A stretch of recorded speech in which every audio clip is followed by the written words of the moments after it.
अब जब जैसे मॉक देना स्टार्ट करते तो is there any ideal time that you should give to the section?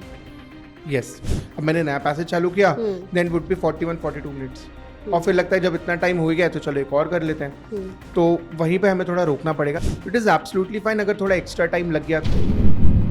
I know legal बहुत सारे लोगों का फेवरेट होता है, वहाँ पे स्कोर भी हो जाता है, बट अगर मैं सिर्फ लीगल करूंगा तो क्लैट ऐसे नहीं निकलेगा. दो ऑप्शन है जिसमें वो कंफ्यूज है, उसमें से एक है जो पैसेज में प्रिंसिपल गिवन है उससे ज़्यादा अलाइंड है और दूसरा फैक्ट से अलाइंड है. उस केस में कैसे चूज करना है? लीगल रीजनिंग हो गया, लॉजिकल रीजनिंग हो गया, उसमें आपकी रीजनिंग कहाँ गलत जा रही है उस पर बहुत कुछ डिपेंड करेगा. ऑल्सो एक और गड़बड़ जो होती है वो ये होती है कि let's say there is a passage जिसमें 4-5 पैराग्राफ है, तो शुरू के 2-3 पैराग्राफ तो बहुत अच्छे से पढ़ते हैं, वो आखिरी का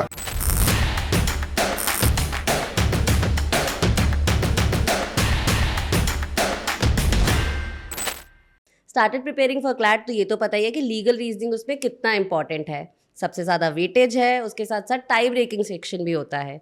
सो लीगल रीजनिंग प्रिपेयर कर रहे हो तो उससे रिलेटेड बहुत सारे क्वेश्चंस भी आ रहे होंगे. सो आपके इन्हीं सारे डाउट्स को आंसर करने के लिए आज we have Utkarsh sir with us. Hi sir. Hi. तो सबसे पहले तो क्लैट सेक्शन में अगर अपन देखें लीगल रीजनिंग में अगर मैं पैसेजेस देखूँ तो किन डिफरेंट क्राइटेरियाज पे आप उनको डिवाइड कर सकते हो, किन किन थीम्स या टॉपिक से रिलेटेड क्वेश्चंस आते हैं? तो इसको हम बेसिकली 2 मेजर चंक्स में डिवाइड कर सकते हैं. One would be major laws, that would cover contracts, torts, consti, criminal law, and the other one would be miscellaneous laws, जिसमें थोड़ा CLK भी आ सकता है. Third branch could be CLK.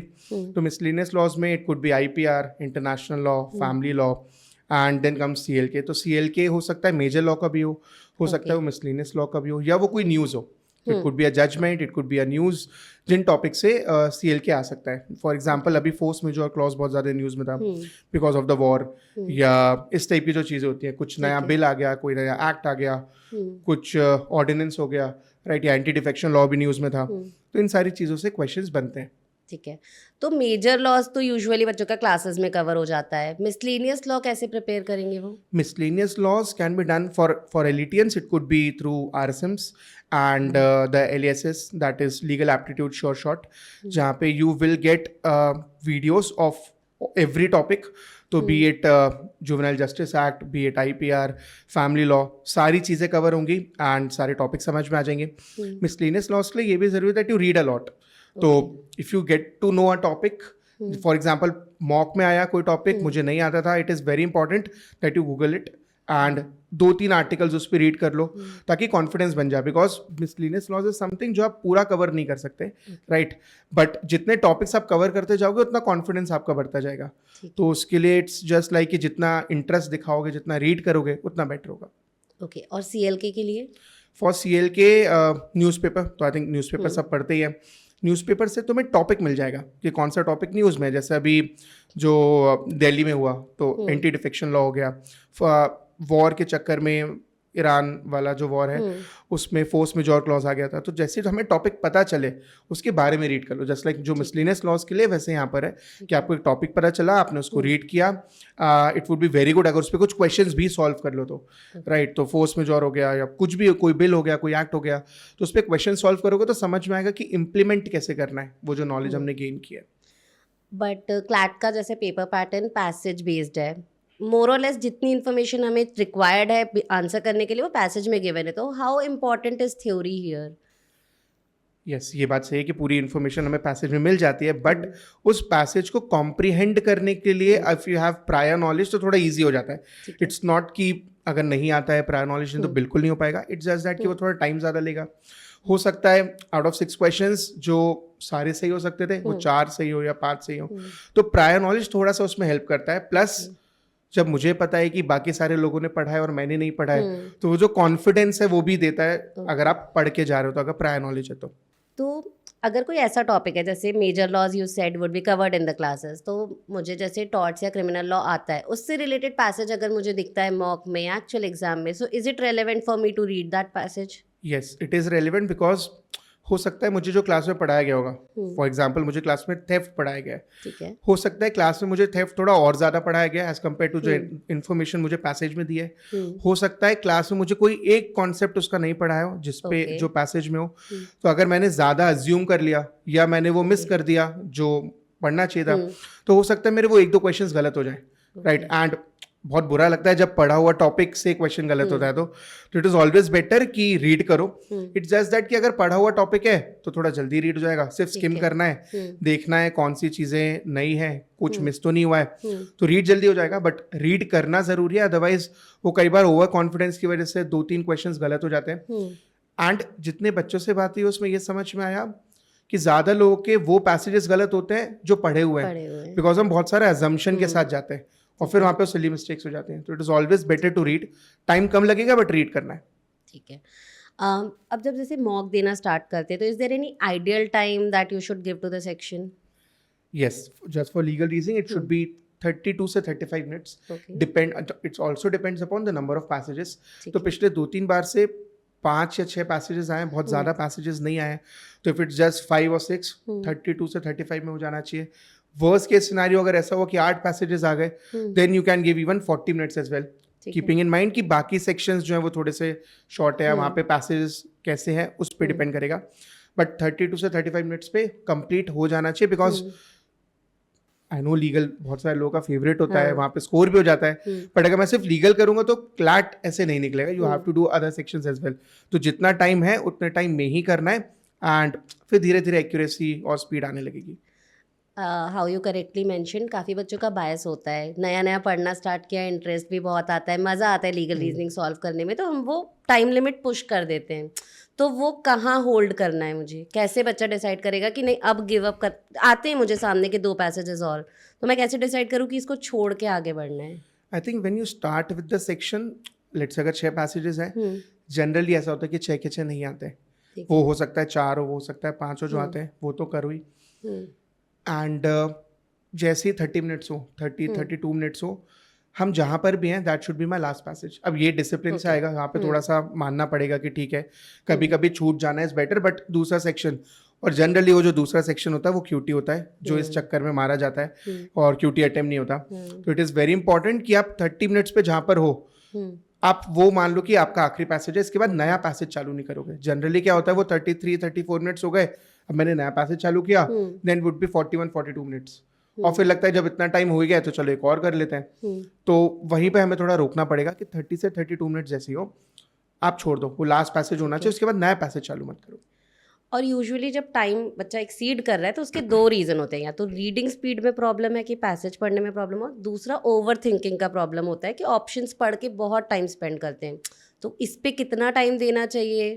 तो अगर टाइम ज़्यादा लग रहा है तो वो कॉम्प्रिहेंशन का प्रॉब्लम है. ठीक है. या हो सकता है नया टॉपिक हो. कैन ऑल्सो हैपन कि मेरा कॉम्प्रिहेंशन अच्छा है, मुझे आता भी है, बट लैंग्वेज डिफिकल्ट है, या कोई एकदम ही नया टॉपिक आ गया. इट इज़ एब्सोल्युटली फाइन अगर थोड़ा एक्स्ट्रा टाइम लग गया. तो वही जो चूज करने वाला है कि आउट ऑफ द जितने भी पैसेजेस हैं, अगर मुझे एक आध छोड़ना है तो मुझे पता होना चाहिए कौन सा पैसेज छोड़ना है, या मुझे उसमें नॉलेज कम है, राइट. रिगार्डिंग द ऑप्शंस वाला थिंग, तो वहाँ पे बहुत ज़रूरी है क्वेश्चन की लास्ट लाइन पढ़ना. तो कई बार क्या होता है कि मैंने आंसर समझ में आ गया, मुझे येस में है, नो में, और यूजुअली यही होता है कि वो 2 ऑप्शन एलिमिनेट हो जाते हैं, 2 वाला रह जाता है. अब उसमें अगर तुमने क्वेश्चन की लास्ट लाइन ध्यान से पढ़ी है तो तुम्हें समझ में आएगा कि जितना एक्यूरेट आंसर होगा या जितना क्लोज आंसर होगा उससे, वही सही ऑप्शन है. ओके. और अगर जो 2 ऑप्शन है जिसमें वो कंफ्यूज है, उसमें से एक है जो पैसेज में प्रिंसिपल गिवन है उससे ज़्यादा अलाइंड है और दूसरा फैक्ट से अलाइंड है, उस केस में कैसे चूज करना है? I think it should B passage first. तो जो पैसेज, बिकॉज पैसेज हमें दिया ही इसलिए कि जो नॉलेज, जो लॉ हमें बताएगा उसी को इम्प्लीमेंट करना है. तो मेरे फर्स्ट प्रायोरिटी वुड बी कि जो पैसेज में इन्फॉर्मेशन दिया है तो उसका जो रैशनल है, उसका जो प्रिंसिपल है वही अप्लाई करना. अगर वो नहीं हो रहा है देन द क्वेश्चन, कि क्वेश्चन क्या पूछ रहा है, भले उसमें कोई लॉ नहीं है बट क्या सर्कमस्टांसेस है, उसके बेसिस पे आंसर करना है. और लीगल रीजनिंग सेक्शन में एक्यूरेसी कैसे मेंटेन करनी है? आई थिंक अगर वो रीडिंग हमारी प्रॉपर हो रही है एंड क्वेश्चन सॉल्विंग कर रहे हैं, क्वेश्चन सॉल्व करने के बाद उसका एनालिसिस जस्ट टू एंश्योर कि क्या गलत जा रहा है एंड क्या रीजनिंग है. बिकॉज लीगल रीजनिंग हो गया, लॉजिकल रीजनिंग हो गया, उसमें आपकी रीजनिंग कहाँ गलत जा रही है उस पर बहुत कुछ डिपेंड करेगा. ऑल्सो सिर्फ ये नहीं देखना कि सही हुआ है गलत हुआ है, तो क्या लॉजिक जो था वो सही जा रहा है कि नहीं मेरा, ये ज़्यादा ज़रूरी है समझना एज कम्पेयर टू कितने सही गए कितने गलत गए. And it also depends upon कि टॉपिक्स कौन से हैं. तो ऐसा कोई मॉक जहाँ पर पढ़े हुए टॉपिक्स हैं या आता है, बन जाता है, ईजी है, तो वहाँ पे ज़्यादा मार्क्स आएंगे। वहीं पर अगर कोई वो इंटरनेशनल लॉ का कुछ प्रिंसिपल आ गया जो कभी नहीं पढ़ा है, तो हो सकता है कि वहाँ पे थोड़ा गलत हो। तो ये भी मानना पड़ेगा कि ठीक है, इट्स फाइन, सबके साथ हो रहा है। अगर मुझे नहीं आता है और मैंने डिसेंट पढ़ा हुआ है, मुझे नहीं आता तो इट्स फाइन, क्योंकि दूसरों को भी नहीं बनेगा। वो कॉन्फिडेंस लाना ज़रूरी है। और मतलब एनालिसिस करते समय और क्या चीज़ें ध्यान रखनी है, कैसे करना है प्रॉपर एनालिसिस सेक्शन का? मल्टीपल चीज़ों पे आप इसको कर सकते हो। फर्स्ट वुड बी क्या किसमें मेरा रैशनल गलत क्या है, एज इन कि येस और नो में मुझे पता था कि आंसर येस में है बट एक्चुअल आंसर नो था। तो एक तो ये लेवल की प्रॉब्लम हो गई जहाँ पे शायद पैसेज समझ में नहीं आया। अनदर कुड भी वही 2 ऑप्शन वाला कि 2 ऑप्शन एलिमिनेट हो गए, 2 नहीं हुए, तो वहाँ पे क्या मिस किया, क्या वो क्वेश्चन की लास्ट लाइन है। एक और गड़बड़ जो होती है वो ये होती है कि let's say there is a passage जिसमें 4-5 पैराग्राफ है, तो शुरू के 2-3 पैराग्राफ तो बहुत अच्छे से पढ़ते हैं, वो आखिरी का 1 पैराग्राफ या 2 पैराग्राफ में वो जल्दबाजी में थोड़ा सा मिस कर जाते हैं, एंड फिर जब वही इन्फॉर्मेशन आती है क्वेश्चन में तो वो मिस हो जाती है। तो यूजुअली कोई भी पैसेज चालू करते हैं ना, पहला दूसरा पैराग्राफ बहुत अच्छे से पढ़ा आता है, तो हमें इसका भी ध्यान रखना कि ये तो गलती नहीं हो रही है। तो ये जो 4-5 टाइप्स की गलती है, हमें आइडेंटिफाई करना पड़ेगा कि क्या इस टाइप की गलती हो रही है, एंड देन जब प्रैक्टिस करोगे तो इन्हीं गलतियों को फिर इम्प्रूव करना है कि यहाँ से वो रिपीट ना हो। A lot of time students also face issues, क्योंकि हम पैसेज पढ़ लेते हैं, अब नोन कॉन्सेप्ट है तो उतना मे बी इशू नहीं आएगा, बट अगर मेरे सामने कोई मिसलेनियस लॉ या सीएल के रिलेटेड टॉपिक है जिसकी मैंने रीडिंग की है बट उतना डेप्थ में नॉलेज नहीं है, तो is it okay for me to refer back to the passage, और उस पर कितना time, because time saving technique में बच्चा सबसे पहले वही अवॉइड करता है कि क्वेश्चन एक बार पढ़ ले अब दोबारा नहीं जाऊंगा, टाइम वेस्ट होगा, तो वो कैसे उससे डील आई करें? थिंक 2 तरह के पैसेजेस होते हैं। एक होता है जहाँ पे पूरा कॉन्सेप्ट दिया है, for example there is a passage on anti defection law, तो वहाँ पे क्या होगा कि पूरा पैसेज का रैशनल, पूरा लॉ, सारी चीज़ें दी होंगी, राइट, तो अमेंडमेंट ईयर, सारी चीज़ें, सब कुछ दिया होगा। तो वहाँ पे ना आपको समझना है, वहाँ पे आप ऐसा नहीं कर सकते कि मैं वापस आऊँ पैसेज पे, बिकॉज वो कॉन्सेप्ट है, तो आप एक बार पढ़ोगे, पूरा पढ़ोगे, भले थोड़ा टाइम उस टाइम पे ज़्यादा ले लो, बट एक बार में पूरा होना चाहिए। वेराज देयर कुड बी पैसेज जो लेट्स से कोई एक्ट पे है जिसमें बहुत सारी इन्फॉर्मेशन है, फॉर एग्जाम्पल एमटीपी एक्ट, तो उसमें बहुत सारे डेटा दिया हुआ है, अब उतना मैं याद कर पाऊँ 1-2 मिनट में, दैट्स नॉट पॉसिबल, और यूजुअली करना भी नहीं चाहिए। तो वहाँ पे ऐसा हो सकता है कि मैं एक बार पैसेज स्किम कर लूँ, देख लूँ कहाँ पे कौन सी चीज़ें हैं। अभी भी मैं पैसेज में तो अंडरलाइन कर ही सकता हूँ, तो वहाँ पे अंडरलाइन कर लो, और जब दिख रहा है कि एक पर्टिकुलर चीज़ के बारे में पूछ रहा है क्वेश्चन, तो मैं रेफर भी कर सकता हूँ फिर से। बट हाँ, वहाँ पे टाइम सेव करना पड़ेगा। इट कैन नॉट हैपन कि कॉन्सेप्ट वाले पैसेज को भी उतना टाइम दिया, डेटा वाले पैसेज को भी उतना टाइम दिया, क्योंकि फिर डेटा वाले में एक्स्ट्रा टाइम लग जाएगा। तो जब आप स्किम कर रहे हो तो आप जल्दी स्किम करो, बस अंडरलाइन करते जाओ, और जब क्वेश्चन आए तो आप रेफर कर लो फिर से।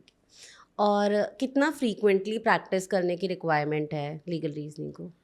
आई थिंक ये सबका अलग अलग लेवल होगा। फॉर एग्जाम्पल अगर मेरा खराब चल रहा है लीगल रीजनिंग, तो हो सकता है मुझे डेली या हर ऑल्टरनेट डे प्रैक्टिस करना पड़े, एंड अगर अच्छा चल रहा है तो भी प्रैक्टिस करना है, जस्ट दैट कि फिर ऑल्टरनेट डेज होगा।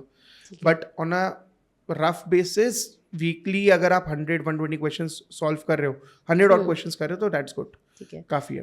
एंड अगर मैं प्रैक्टिस कर रही हूँ और एनालिसिस के थ्रू किसी ने ऑलरेडी आइडेंटिफाई कर दिया, let's say for example contract पे ही बहुत प्रॉब्लम आ रही है, तो डायरेक्टली पैसेज बेस्ड पे ही प्रैक्टिस पे फोकस करूँ, या थोड़े मैं प्रिंसिपल फैक्ट्स क्वेश्चन भी प्रैक्टिस कर सकती हूँ? Will that be helpful?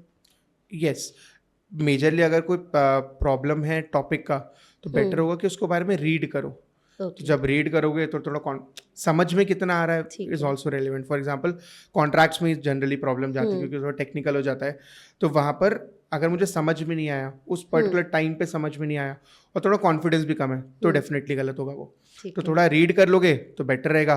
बाकी हाँ, प्रिंसिपल फैक्ट बेस्ड करना चाहें तो कर सकते हैं, बट आई थिंक उतना ज़्यादा रेलिवेंस नहीं है, बिकॉज हमारा जो एग्जाम है स्पेसिफिकली क्लैट की जब बात करें तो उसमें पैसेज ही आना है, तो आप पैसेज ही प्रैक्टिस करो, बेटर है एज कम्पेयर टू कुछ दूसरे तरीका यूज करो। ठीक है, okay, thank you so much sir. Thank you.